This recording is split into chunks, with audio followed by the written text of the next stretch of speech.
দেখুন বন্ধুরা, আজকে আমরা নতুন ভিডিওতে প্রাইমারি রিক্রুটমেন্ট কেস নিয়ে এসেছি, যেখানে আমাদের মূল আলোচ্যের বিষয় হলো 2014 সালের প্রাইমারি টেট ভার্সেস 2017 সালের প্রাইমারি টেট।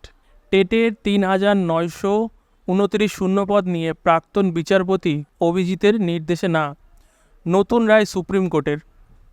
কী বলছে দেখুন, 2014 সালে টেটের ভিত্তিতে 2016 এবং 2020 সালের দুটি নিয়োগ প্রক্রিয়া সম্পন্ন হয়েছিল।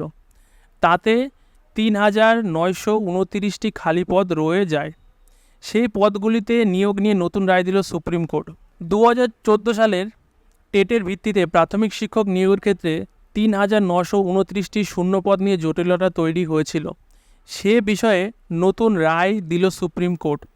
ওই শূন্যপদগুলিতে ভবিষ্যতের শূন্যপদ থেকে নিয়োগ হবে বলে জানিয়েছেন শীর্ষ আদালত। 2022 সালের নিয়োগ প্রক্রিয়ার সঙ্গে ওই 3929টি শূন্যপদ যোগ করে দেওয়া হয়েছে, সেই অনুযায়ী নিয়োগ হবে। ওই শূন্যপদগুলিতে নিয়োগ নিতে এর আগে কলকাতা হাইকোর্ট অন্য নির্দেশ দিয়েছিল। তৎকালীন বিচারপতি অভিজিৎ গঙ্গোপাধ্যায় পদগুলিতে মামলাকারীদের মেধার ভিত্তিতে নিয়োগের নির্দেশ দিয়েছিলেন। হাইকোর্টের সেই নির্দেশকে মান্যতা দেয়নি সুপ্রিম কোর্ট।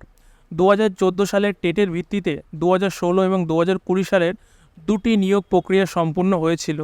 2020 সালের নিয়োগ প্রক্রিয়ায় 16,500 শূন্য পদে নিয়োগের বিজ্ঞপ্তি দেয় প্রাথমিক শিক্ষা পর্ষদ, কিন্তু অভিযোগ ওই শূন্যপদ পুরোটা পূরণ করা হয়নি।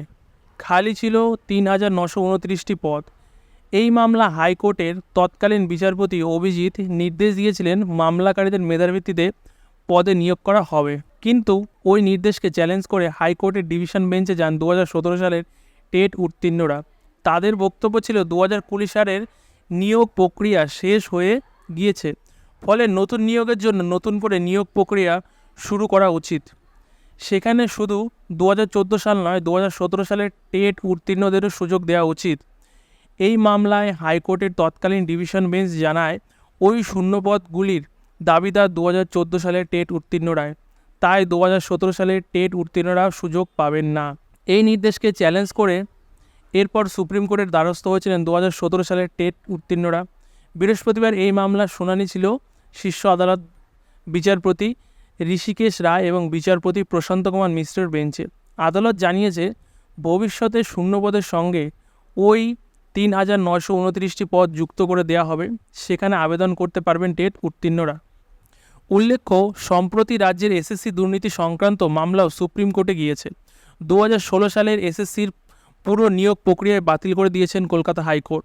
তাতে চাকরি যায় প্রায় 25,753 জনের। অযোগ্য চাকরি প্রার্থীদের বেতনও ফেরত দিতে বলেছে আদালত।